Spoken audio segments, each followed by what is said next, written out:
नमस्कार किसान साथियों, इस मशीन के बारे में काफ़ी कुछ सुना था कि एक जापानी मशीन है जो कि धान की जो पराली है जिसे हम हाथों से झटकाते हैं उसी तरह से धान की जो हार्वेस्टिंग है वो करती है और बाद में ये जो पराली है वो महंगी बिकती है, या फिर इस मशीन की काफ़ी कुछ जो विशेषताएं वो सुनने को मिली है।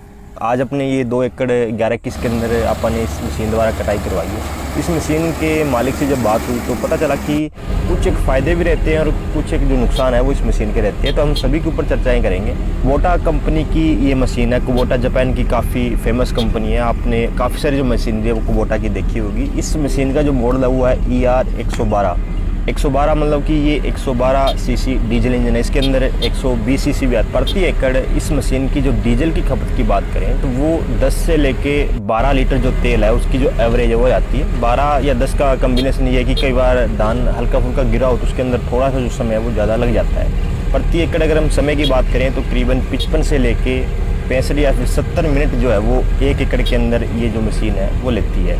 पीछे अगर आप पराली को देखोगे तो उसके अंदर जो दाने हैं मतलब कि अच्छे तरीके से दाने को झाड़ती है। ये नहीं है कि बाली के अंदर दाना रह जाता है। ओवरऑल काफ़ी अच्छा रिस्पॉन्स देती है। अगर आपका जो दान है वो खड़ा है, गिरे हुए दान के अंदर बड़ी समस्या आती है। ये जो मशीन है वो 2015 मॉडल है। पुरानी ये जो मशीन है वो इस ओनर ने ली थी। इन्होंने बताया कि पुरानी मशीन का जो रेट है वो 19 से लेके 20 लाख रुपए के आसपास अगर अच्छी मशीन हो तो 2015 या 16 मॉडल जो है वो मिल जाती है। नई की आई थिंक कीमत मुझे पक्का तो पता नहीं है, 80-90 लाख रुपए के आसपास या फिर 60 लाख रुपए के आसपास हो सकती है। अगर किसी फार्मर को पता तो आप नीचे कमेंट भी कर सकते हो। प्रति एकड़ 7,000 रुपये जो चार्ज है वो कटाई का इस मशीन का रहता है। ये मशीन फुली ऐसी कैबिन है। इसके अंदर का अगर आप कोई भी मैनुअल देखोगे तो उसके अंदर सारा का सारा जो है वो जापानी भाषा के अंदर लिखा हुआ है। हल्का फुल्का अगर ड्राइवर समझदार है तो उसे चला सकता है। जरूरी नहीं है कि जो अपना ड्राइवर है वो पढ़ा लिखा हो। जैसा कि आप वीडियो के अंदर भी देख रहे हो, ट्रॉली के अंदर जो दाना डालने वाली बकेट है उसको भी रिमोट से ऑपरेट किया जाता है। वो रिमोट बड़ा सिंपल है, इसे लेफ्ट राइट ऊपर नीचे जैसे भी करना हो वो उस रिमोट के साथ से हो जाता है। अब हम बात करते हैं इस मशीन के कुछ एक फ़ायदे व जो नुकसान है वो क्या क्या रहते हैं। सबसे पहले अगर हम नुकसान की बात करें तो जैसा कि मैंने आपको बताया कि ये जो मशीन है वो प्रति एकड़ के हिसाब से 55 से लेके 60 या 65 मिनट जो है वो 1 एकड़ का लेती है कटाई करने में।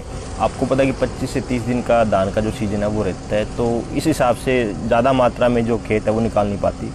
अक्सर दिक्कत आती है कि अगर किसी भी धान की जो हाइट है वो ज़्यादा हो तो मशीन चौक भी हो जाती है और उसका जो सामान है वो जल्दी सी यहाँ मार्केट के अंदर पॉसिबल नहीं है। इसके जो इंजीनियर वगैरह आते हैं या फिर कुछ एक देसी जुगाड़ से आप इसको ज़्यादातर मात्रा में चला नहीं सकते। बाकी की जो हमारी कंबाइन आती है उनको अगर आप देसी जुगाड़ भी कर लेते हो फिर भी चली जाती है वो। अगर मान लें कि आपकी मशीन के अंदर कोई ख़राबी नहीं है, अच्छे तरीके से काम कर रही है, सही चल रही है, तो ये जो पराली उठाने वाली समस्या है ना लेबर की, वो सबसे ज़्यादा आती है।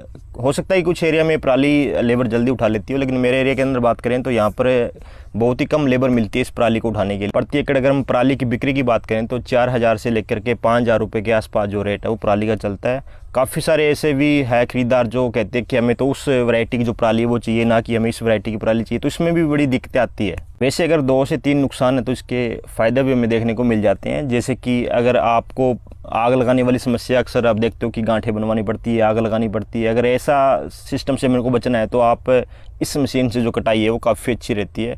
उसके बाद में आप पराली को बेच भी सकते हो। अगर आपको लगे कि हाँ हमारे यहाँ अच्छी जो पराली है वो बिक जाती है तो ये भी हमें डबल जो बेनिफिट है वो मिल जाता है। इस मशीन से कटाई करने के बाद में जो आपकी पराली बच जाती है उसे आप सूखे चारे के रूप में बड़े आसानी से प्रयोग कर सकते हो, क्योंकि काफ़ी अच्छी जो पराली की कटाई है वो करती है। वीडियो देखने वाले सभी साथियों से विनती है कि आप इस मशीन के बारे में अपने जो निजी अनुभव है वो कमेंट के माध्यम से ज़रूर शेयर करें। धन्यवाद किसान साथी।